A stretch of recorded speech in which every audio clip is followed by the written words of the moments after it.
The day a man spat on Chuks' face, he didn't cry.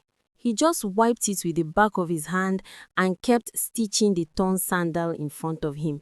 The man laughed, saying poor boys like Chuks were born to die on the streets of Lagos, never to rise. If only that man knew the same cobbler boy would one day craft a shoe that would land in the hands of a billionaire. Chuks' workshop was nothing more than a wooden stool, a rusty hammer, and a box of needles. The Lagos sun beat him like punishment, but he worked without complaint. Every nail he hammered into leather carried the memory of his late father, who died right there on the road after years of the same struggle. Chuks was only 14 when he buried him, and from that day, he swore his father's sweat would not end in vain. Life didn't pity him. His uncle sold off his father's only piece of land and pocketed the money. His mother was forced to fry akara on a smoky roadside corner, and his younger sister often went to school with an empty stomach. At night, they squeezed into one hot, mosquito-filled room in Mushin, sharing one mattress that sagged like old bread. Dreams felt like luxury, but Chuks held on to his. He wanted to make shoes the whole world would respect. Still, poverty had its own way of mocking him. Customers would bargain until nothing remained. Girls his age laughed at his dirty hands and cracked feet. And yet, whenever he finished repairing a shoe and saw it stand firm again, something whispered inside him. One day, your hands will create more than repairs.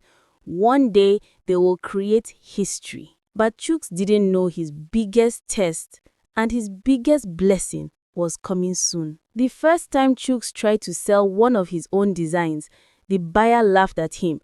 It was a simple black leather shoe he had crafted late at night under a wick bulb, the kind of shoe he dreamed one day could sit in a boutique in London or Paris. But the man looked at it, scoffed, and said, "Oh boy, this one a cobbler work, not designer." He paid him only half the price and walked away. That night, Chuks sat outside their one-room apartment, staring at the stars. His sister was inside coughing, his mother fanning her with an old piece of cardboard because the heat was unbearable. Hunger gnawed at his stomach, but his mind burned more than his belly. He had talent, he knew it, but talent without money in Lagos was like a car without petrol. It went nowhere. He began carrying his sketches everywhere, wrapping them carefully in old newspapers. Some days, he would walk from Ojuelegba to Yaba, begging shop owners to just glance at his drawings. Many times they shoved him away, some even tore the paper in his hands. Rejection became his daily bread. But Chuks kept moving because he feared one thing more than rejection: remaining poor forever. The pressure at home was getting worse. His mother's akara business was failing, and his sister was sent home from school for unpaid fees. One afternoon, his mother broke down in tears, asking him if he was cursed, if maybe they were destined to suffer till death. Chuks couldn't answer. He just held her hand, whispering silently to himself that something had to change. And yet, as life pressed him harder, betrayal was waiting, closer than he could ever imagine. The betrayal came from blood, his own uncle. After Chuks' father died, the man had promised to stand as a father for them, but instead, he sold off the family's land in Enugu and swallowed the money. Chuks had heard rumors in the compound, whispers from relatives, but he never believed it until the day he saw his uncle driving a second-hand Toyota while his mother still borrows salt from neighbors. When Chuks confronted him, the man didn't even deny it. He laughed, saying, "Your father died poor, and you will die poorer. Land is for men who can fight. You are just a cobbler boy." He spit on the ground and walked away. That night, Chuks' mother cried until her eyes swelled. She cursed the day she trusted that man, and for the first time, Chuks felt anger burning so deep it scared him. But anger alone couldn't pay rent. The landlord was on their neck, threatening to throw their load out into the street. Chuks begged him for time, but the man shouted, calling them parasites. The next morning, they woke up to find their zinc roof leaking after a heavy downpour, their clothes soaked, and their small mattress smelling of rot. It was as if life itself wanted to choke them. Despite all this, Chuks refused to bend. Every day, he woke early, grabbed his shoemaker's box and headed to the roadside. He stitched, he polished, he patched, he designed.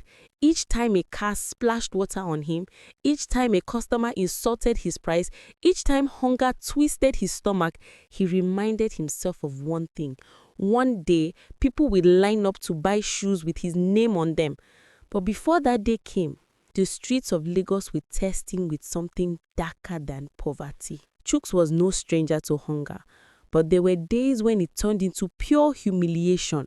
One afternoon in Balogun Market, he followed the smell of suya drifting through the air until his stomach growled like thunder.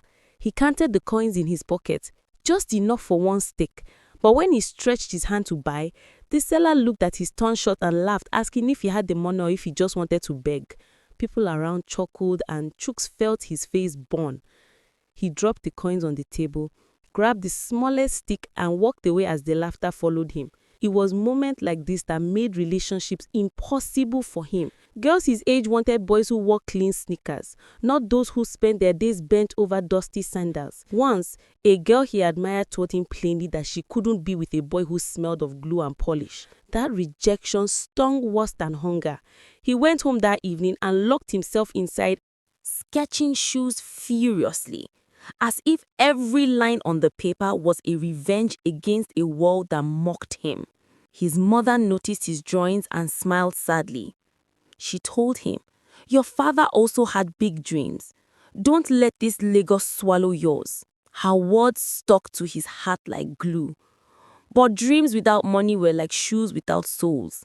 Beautiful, but useless. And every day, it seemed like the world was determined to remind him of that. Still, Chuks never stopped sketching.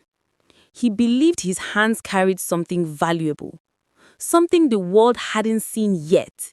He just didn't know how long he could hold on before poverty crushed that belief completely. But faith had already started moving its pieces, quietly setting the stage for the shoe that would change everything. One rainy evening, Chuks sat under a leaking kiosk, sheltering from the storm. His shoemaker's tools lay beside him, wrapped in nylon, while water dripped steadily on his legs. He pulled out one of his sketches, a sleek design with bold curves, and stared at it until the paper grew damp. He whispered to himself, "One day, this shoe will be more famous than me." It was a promise, but also a question, because deep inside, he feared it might never happen. The next morning, Lagos gave him another harsh reminder. A man brought a sandal for repair, and after Chuks finished, the man refused to pay full price. When Chuks begged him, the man slapped the shoe into a puddle and shouted, "Who do you think you are? You are not a designer, you are a roadside cobbler." People gathered, some laughing, some shaking their heads. Chuks picked up the wet shoe, but the words cut deep. For the rest of the day, he couldn't shake the sound of roadside cobbler ringing in his ears. That night, his mother tried to cheer him with stories of his late father, how he once walked barefoot to school and still built a life with nothing but skill and willpower. Chuks listened, but something inside him was breaking. Poverty wasn't just stealing his money, it was eating his confidence. He felt like every insult, every rejection, every laugh from strangers was shaping him into the very thing he swore he'd never become. Another forgotten dreamer in Lagos. And just when he thought he couldn't take more, his sister's school sent another letter. If fees weren't paid, she would be expelled. The weight of his family's survival sat squarely on his shoulders. He didn't know it yet, but the shoe that would change his life was only days away from being born in his tiny, sweaty room. The night his sister's school threatened expulsion, Chuks couldn't sleep. The rain outside tapped the zinc roof, and mosquitoes hummed around his ears. His mother lay awake too, quietly weeping into her wrapper. Chuck sat at the edge of the bed, sketching furiously in the dim light of a lantern. His pencil scratched across the paper like a man fighting with destiny. By morning, he had drawn the most ambitious design of his life, a shoe bold enough to stand on any runway in the world. But there was a problem. He had no leather fine enough, no materials to bring the drawing to life. So he decided to take a risk. He broke apart old scraps he had collected from his repair jobs. Pieces of abandoned shoes, thrown away belts, even the smooth side of a school bag he had found in the gutter. By the end of the week, his fingers were bleeding, his eyes red from sleepless nights. But when he finally held the finished pair in his hands, something inside him shifted. The shoe was not perfect, but it carried a spark, something unique. When his mother saw it, she gasped. She touched the stitches gently, as though afraid to spoil it. "Chuks, this one is different," she whispered. For the first time in weeks, I saw her eyes glow with hope. His sister clapped her hands, begging him to make her a smaller version. In that cramped room, the shoe felt like more than leather. It felt like a prophecy. Still, Chuks knew hope alone wouldn't put food on the table. The real test was outside, on the streets.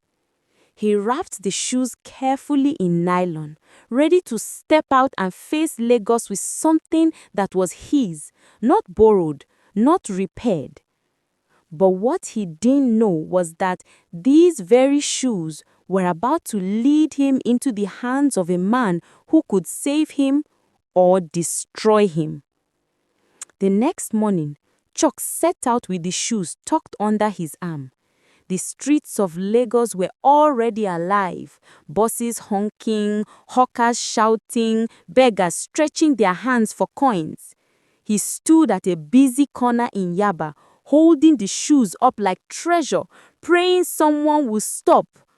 But most people walked past, some even sneering. "Now who will buy cobbler shoe?" one man muttered as they brushed by. Chuck swallowed the insult and stood straighter. Hours passed, and the sun baked his skin. His legs ached from standing, and hunger gnawed his stomach. Still, he refused to leave. He believed the shoes deserved to be seen. Then, as the crowd thinned, a sleek black SUV slowed to a stop. The tinted glass rolled down, and a man in a sharp suit leaned out. He was older, maybe in his 50s, with eyes that studied everything carefully. "You," the man said, pointing at Chuks. "What are you holding?" Chuks' heart raced. He held up the shoes with both hands, his voice shaking as he explained, "I made them, sir, from scraps." The man raised an eyebrow, then motioned for him to bring them closer. Chuks walked to the car, every step feeling heavier than the last.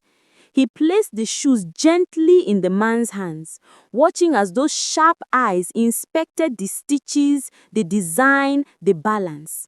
For a long moment, silence hung in the air. Finally, the man smiled faintly and said, "Interesting, very interesting." Then he dropped his card into Chuks' hand. "Come to this address tomorrow morning. Don't be late." The SUV pulled away before Chuks could respond, leaving him frozen on the roadside, clutching the card as though it were gold. That night, his mother and sister couldn't stop asking questions. Who was the man? What did he want? But in Chuck's chest, two feelings battled: hope and fear. He didn't know if he had just met his breakthrough or his biggest mistake. The address on the card led to Victoria Island, a part of Lagos that felt like another country entirely. Tall glass buildings, clean streets, cars that looked like they came out of magazines. Chuks had never seen anything like it. His faded shirt and worn-out trousers made him feel like a stain in a world too polished. Still, he held the shoes tight in a nylon bag and whispered to himself, "Don't fear, just walk." When he entered the building, a security guard eyed him suspiciously, almost refusing to let him in. But when Chuks showed the card, the guard's face changed immediately. He was escorted into a waiting room with cold air conditioning that made him shiver. He had never felt air so crisp. For nearly an hour, he sat on the edge of a leather chair, his palms sweating, his heart racing. Every second that passed, he thought about running back to Mushin. Finally, the man from the SUV walked in. He was surrounded by two assistants, one holding files, the other holding a tablet. But it was clear who commanded the room. His name was Mr. Okoro, a billionaire businessman with interest in fashion, oil, and real estate. Stories about him were whispered in markets. Some said he was generous, others said he was ruthless. Nobody seemed to know which was true. Mr. Okoro picked up the shoes and examined them again. "You made this yourself?" he asked, his voice calm but sharp. Chuks nodded quickly, his throat dry. The billionaire smiled, leaned back in his chair, and said something that made Chuck's stomach twist. "You have talent, boy, but the world doesn't reward talent. It rewards power. Are you ready for that?" For the first time, Chuks realized this meeting could either lift him to heights he never dreamed of or pull him into something darker than poverty. Chuks swallowed hard, unsure how to answer Mr. Okoro's question. The billionaire's eyes never left him, sharp and unreadable. Finally, Chuks said, "Sir, I am ready for anything. I just want the world to see what I can do." His voice trembled, but his words carried fire. Mr. Okoro leaned forward, tapping the shoe with his finger. "Good, because with me, there are no half measures. If I push you, you rise. But if you fail me, you disappear. Do you understand?" The assistants beside him exchanged quick glances, as though they had heard that warning many times before. Chuks nodded, his chest tight. He didn't fully understand what disappear meant, but he didn't dare ask. The billionaire then asked him to design 3 more pairs in 1 week, promising payment if they impressed him. Chuks returned to Mushin that evening with his head spinning. His mother hugged him when she saw the spark in his eyes, but he couldn't even explain what had happened. How could he tell her that the man offering him a chance at greatness also spoke with the weight of danger in his voice? For 7 days, Chuks barely slept. He broke apart old shoes, gathered scraps from dumps, begged tailors for leftover fabric. His fingers blistered, his back ached, but his eyes refused to close. By the time the week ended, 3 unique pairs sat before him. They were rough, not perfect, but they carried soul. He knew it. When he delivered them, Mr. Okoro smiled faintly and said, "You are different, boy. I like that. But let's see if the world likes you too." He ordered his assistants to take photos, promising to send them to his contacts abroad. Chuks felt a surge of hope, but also a chill, because something in Mr. Okoro's smile didn't feel like kindness. And deep down, Chuks feared the price of success might cost more than poverty ever did. Days passed, and silence followed. Chuks returned to his normal roadside walk, wondering if Mr. Okoro had forgotten him. Every time he hammered a shoe, he thought about the billionaire's smile, wondering if it was a blessing or a trap. His mother tried to comfort him, saying, "Patience, my son. Good things don't rush." But patience was hard when hunger kept knocking at their door. Then one afternoon, a black SUV pulled up again, right in front of Chuk's workshop. People in the street stared as Mr. Okoro's assistant stepped out and handed him an envelope. Inside was a check, an amount so large that Chuk's hands shook as he read it. Alongside it was a contract. The shoes he had made were already in the hands of foreign buyers, and the reviews were spreading like wildfire. Mr. Okoro wanted to launch a full line under Chuks' name, but the fine print was clear. The billionaire would own most of it. Chuks stared at the papers, his heart pounding. This was everything he had dreamed of. His designs going global, his family lifted from poverty. But it also meant surrendering control to a man whose power frightened him. He remembered Mr. Okoro's words, "If I push you, you rise, but if you fail me, you disappear." That night, as the compound buzzed with neighbors gossiping about the SUV, Chuks sat with his mother. She held his hand and whispered, "Whatever you choose, choose with your heart, not your hunger." He looked at the check, then at his calloused palms, and for the first time, tears filled his eyes.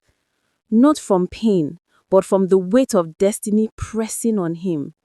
The boy who once patched torn sandals on the roadside was no longer invisible. His shoes had carried him to the door of wealth. But whether that door would lead to freedom or chains, that was the question Lagos had set.